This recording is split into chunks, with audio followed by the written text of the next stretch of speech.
राजस्थान के रेगिस्तान में, जहाँ तपती धूप और उड़ती रेत ही दिखाई देती थी, वहाँ एक छोटा सा गांव था। गांव में रहने वाले सभी लोग रेगिस्तान की कठोरता को सहते हुए भी खुश थे। उनकी सबसे बड़ी चिंता थी पानी की कमी। गांव में एक कुआं था जो कभी सूख जाता था, कभी उसमें थोड़ा बहुत पानी बच जाता था। एक दिन कुआं पूरी तरह सूख गया। गांव में हाहाकार मच गया। सभी ग्रामीण चिंतित थे कि अब उनका क्या होगा। गांव के सबसे बुजुर्ग व्यक्ति ने उन्हें शांत रहने को कहा और कहा कि वो रेगिस्तान में पानी की तलाश करेंगे। बूढ़ा आदमी दिन भर रेगिस्तान में भटकता रहा। तभी उसे एक मरते हुए पक्षी को देखकर तरस आया। उसने पक्षी को पानी पिलाया। पक्षी तछू और उड़ गया। थोड़ी दूर जाने के बाद पक्षी वापस आया और बूढ़े आदमी को अपने पीछे चलने का इशारा किया। बूढ़ा आदमी पक्षी के पीछे चलता गया।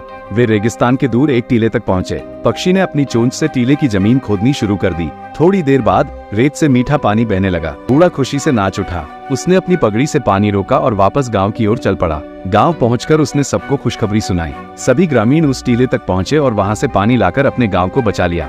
तब से उस गांव में कभी पानी की कमी नहीं हुई। रेगिस्तान के लोग उस टीले को पवित्र मानने लगे और वहां एक छोटा सा मंदिर बना दिया। वे उस मंदिर में उस दयालु पक्षी की प्रतिमा रखकर उसकी पूजा करते थे। गांव में ये परंपरा पीढ़ी दर पीढ़ी चलती रही। वर्षों बाद एक अमीर व्यापारी उस गांव से गुजरा। रेगिस्तान के जीवन के बारे में सुनकर वो बहुत प्रभावित हुआ। उसे रेगिस्तान के बीचों बीच पानी का चमत्कार देखने में दिलचस्पी हो गई। ग्रामीणों ने उसे बताया कि कैसे बुजुर्ग आदमी को दयालु पक्षी ने पानी तक डाव किया था।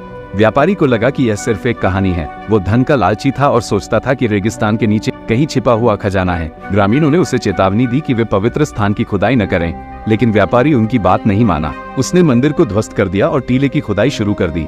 कुछ ही देर बाद जमीन से तेज हवा का एक जोरदार झोंका निकला। रेत का एक बवंडर बना और व्यापारी को अपने साथ बहा ले गया। ग्रामीण सहम गए। उन्होंने रेगिस्तान के कोप को समझ लिया। उन्होंने जल्दी से मंदिर का पुनर्निर्माण किया और दयालु पक्षी की पूजा की। तब से कोई भी ग्रामीण या यात्री पवित्र टीले को छेड़ने की हिम्मत नहीं करता। वे सभी जानते हैं कि रेगिस्तान अपने रहस्यों की रक्षा करता है और दयालुता और सम्मान को बनाए रखने का महत्व है। कई साल बीत गए। गांव में एक तेजस्वी युवक रहता था जिसका नाम वीर था। वीर ने बचपन से ही कहानी सुनी थी कि कैसे दयालु पक्षी ने गांव को बचाया था। वो उस पक्षी के प्रति श्रद्धा रखता था। एक दिन सूखा पड़ा और गांव का कुआं फिर सूखने लगा। गांव वालों ने चिंता जताई, लेकिन वीर ने उन्हें शांत रहने को कहा। वीर को विश्वास था कि दयालु पक्षी उनकी मदद करेगा।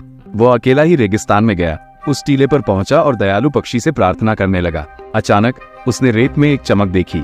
करीब जाकर उसने देखा कि रेत के नीचे एक छोटा सा पत्थर का डिब्बा दबा हुआ है। डिब्बे को खोलते ही उसमें से एक बीज निकला। वीर समझ गया कि यही दयालु पक्षी का संदेश है। वीर बीज को वापस गांव ले आया। गांव वालों ने उसकी बात सुनी और बीज को बोने का फैसला किया। उन्होंने बीज को पोष और वाटचाल किया। कुछ समय बाद बीज से एक अनोखा पेड़ उगना शुरू हुआ। पेड़ बड़ा हुआ और उस पर मीठे फल लगे। इन फलों को काटने पर उनके अंदर से इतना पानी निकलता था कि वह पूरे गांव के लिए काफी था। गांव वाले खुशी से नाच उठे। उन्होंने वीर की बुद्धिमानी और दयालु पक्षी के आशीर्वाद की सराहना की। गांव में फिर कभी पानी की कमी नहीं हुई। तभी से गांव वालों ने उस पेड़ को जीवन का पेड़ कहा और उसकी पूजा की। रेगिस्तान के गांव और दयालु पक्षी की कहानी हमें याद दिलाती है कि प्रकृति और उसके रहस्यों का सम्मान आवश्यक है। ये कहानी बीते समय के ज्ञान की सराहना और अपने विश्वासों पर दृढ़ रहने के महत्व को भी उजागर करती है। ये कहानी हमें सिखाती है कि कभी कभी समाधान अप्रत्याशित जगहों से आ सकते हैं और दयालुता के छोटे से छोटे कार्य भी स्थायी प्रभाव डाल सकते हैं।